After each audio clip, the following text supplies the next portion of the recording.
પાટણ શહેરમાં ભારતીય જનતા પાર્ટી શાસિત નગરપાલિકાના પ્રમુખશ્રી દ્વારા છેલ્લા 3 દિવસમાં અસંખ્ય road, CC road, block paving, પીવાની પાણી પાઇપલાઇનના ઉદ્ઘાટન કરવામાં આવ્યા છે.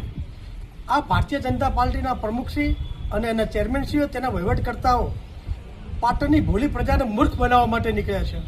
મૂર્ખ એટલા માટે બનાવે છે કે છેલ્લા 5 વર્ષમાં ભારતીય જનતા પાર્ટીની 39 સીટ હોવા છતાં, સંપૂર્ણ બહુમતી હોવા છતાં 5 વર્ષ લડાઈ ઝઘડામાં આ લોકો રાચ્યા છે. 5 વર્ષની અંદર લાખો અને કરોડો રૂપિયાની ગ્રાન્ટ એમની સરકાર હોવા છતાં પણ સરકારી દફતરમાંથી પાછી ગયેલી છે. ભારતીય જનતા પાર્ટીના શાસકો હવે ગણતરીના 3 દિવસ બાકી છે. ગુજરાત સરકાર દ્વારા આગામી કે 2-3 દિવસમાં વહીવટી શાસન જ્યારે નિમવાનું છે ત્યારે તેઓ તમામ જગ્યાએ ઉદ્ઘાટન કરીને પાટણની પ્રજાને મૂર્ખ બનાવવા માટે નીકળ્યા છે. મૂર્ખ એટલા માટે બનાવે છે કે પાટણની પ્રજા ભોળી છે.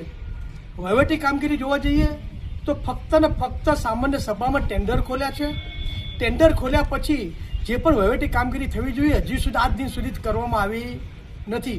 એનું કોઈ પણ પત્ર વ્યવહાર કોન્ટ્રાક્ટર જોડે કરવામાં આવ્યો નથી. એનો કોઈ પણ પત્ર વ્યવહાર નેગોશિએશન માટે કોન્ટ્રાક્ટર જોડે કરવામાં આવ્યો નથી. આજે છાસ સાગોળે અને ભેંસ ભાગોળે પણ ફક્ત 5 વર્ષમાં કંઈ પણ ન કરી શકતા ભારતીય જનતા પાર્ટીના શાસકો પાટણની પ્રજાને છેતરવા માટે જેમ દોડ લગાવતા વિરલા હોય એમ દોડ લગાવી રહ્યા